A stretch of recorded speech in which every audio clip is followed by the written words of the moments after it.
Welcome back. In this video, we're going to talk about methods.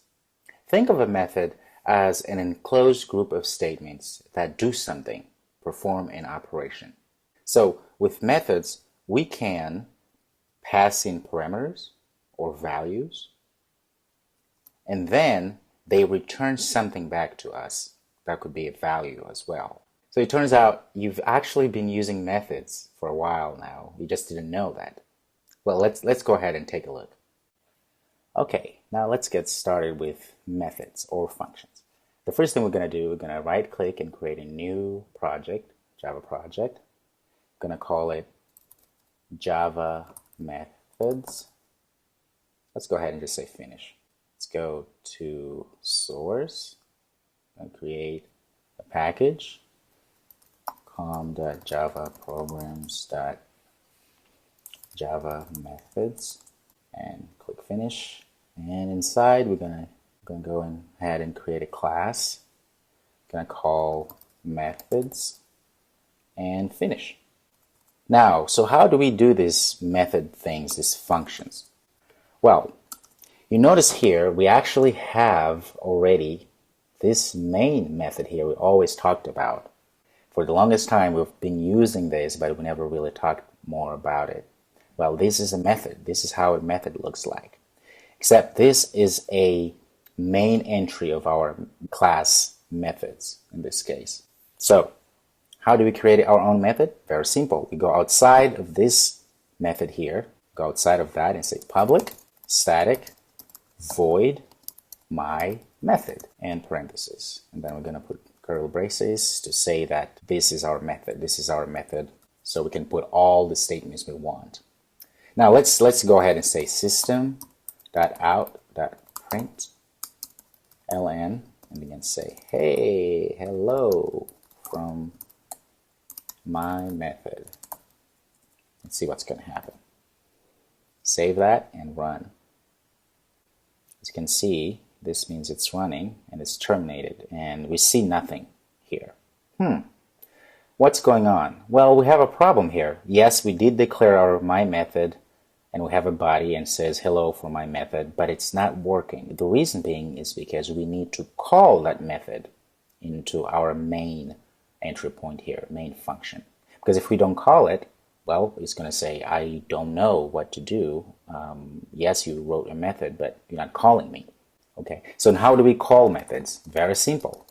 Well, as you can see, all of our methods have their own names. This one is my method. So if we just go my method, and then you have parentheses like this, that's how we call it.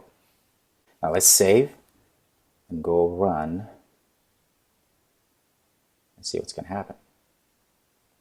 And there you have it, hello from method. So this method we just created is now being called in our main entry point, in our main function.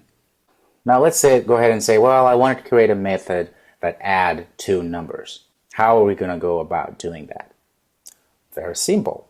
What we can do, we can pass inside this method variables of certain type. And then we can take those variables inside our method body here and do all the operations we want. So that when we call this method in main, it's going to give the results that we're expecting. And if we want to pass in more than one parameter, we go comma and then int b. Notice right away the method that we just called is saying, oh, something is right. The reason being is because, well, now we're saying something has to be passed inside this for this to work. So now that we have passed an int a and an int b, let's see what we're going to do with those two variables that we passed, or values that we've passed in. Well, let's create another variable inside here that will hold our result. So we're going to say int result is equal to 0. Set it to 0 for now. And now we're going to say result is equal to a, so this first one that we've passed in, plus b, this b here that we passed in. Print out our result and say my result is, then we take this result here because it's holding a plus b, the final summation, the final, because it's holding a plus b value, we're going to then print that out here. So say result. Get rid of that. Well, we still have a problem here saying, well, something is not right. Well, the reason why is because, well, now that we have a contract that we say this method, my method, has to have a variable of type integer and another one of type integer as well. So two variables we need to pass in here. So what we want to do here, we can say 5 because that's an integer, and then comma. So that 5 is going to be, it's this b, a here. And then let's see 5, another 5, which is going to be b. Now it says, oh, great, because as you see, it's supposed to have two arguments here, and there are. We've passed in 5 and 5 because they're type of int and integer. So if we save this and run, we should get my result is 10. Wonderful.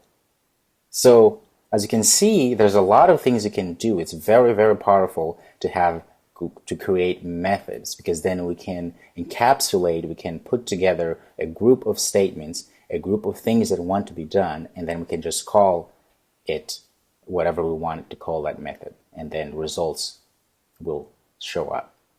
Now, this is what they call a void method. A void method essentially means it returns nothing. Okay, it has no return. Now, there are times when you want to return something, a particular type of variable. So how do you do that? So what do you do? Let's go back and create a function that returns something. In this case, it's going to be returning an integer. So you can say public static int, and you can say multiply, and then let's pass in int number 1, and then another one int number 2. Now you notice right away Eclipse is telling us something is not right here, because it's saying, well, you are of type int. This function multiplies of type int, therefore it will always have to return a type int. And to let our function know, or Java know, that this is a return type, we actually have to say return 0, for instance. You just have to return something. Well, in this example, nothing's really going to happen. It's going to return 0. We want to be able to multiply these two numbers that we pass in and return the result. So what do we do again? We do the same thing. We can say int result is equal to 0, and then we're going to say result is going to be equal to number 1, again, what are we passing here? Number 1 times number 2. So we're multiplying these two numbers here and take the value and put into result, and then we can return result.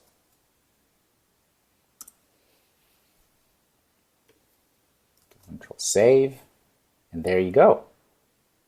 Now, if we wanted to then call this function here in our main to see what it's going to do, let's comment this out here so that we don't have a lot going on. Let's call this one is called what? Multiply. Let's call it multiply. Multiply, and then we have to pass in something, otherwise we're going to have trouble here. We're going to say, well, you told me that when you define this, it's supposed to have two arguments. It's supposed to have two parameters here, but putting anything here, so you have to put something there. Let's say 3, 5. Let's see what's going to happen. Save and run. Now you may see, well, so what's going on? I mean, I did everything that we're supposed to do. I called the function inside of our main entry here, main function, and then I pass in 3 and 5. I don't get it. So why isn't that working? It is working. It's just that not showing you anything here, because we're just returning a result. We're not actually systeming that out. We're not printing it out. One of the things that we can do with a return, something that that's actually being returned by a function, in this case an integer, what we can do, we can actually go here and say system.out.println and say, let's say a text we want to show also. We can say, this is my other result. And then we can actually, this is great, pass in this whole statement here, this whole function call with parameters. We can say multiply, and then pass in 3 and 5. Let's do it like that. And it will work. Because remember here, what are we doing here? We're just returning a result, which is number 1 times number 2. So it's just a value. It's pretty much the same as saying, if I were to say int d is equal to 0, and then take that d and pass it in here. D. It is the same thing, except here we're getting that value from our function because we wanted to go ahead and create all of this multiplication. So let's go back to multiply 3 and 5. Let's see what's going to happen. Let's get rid of this.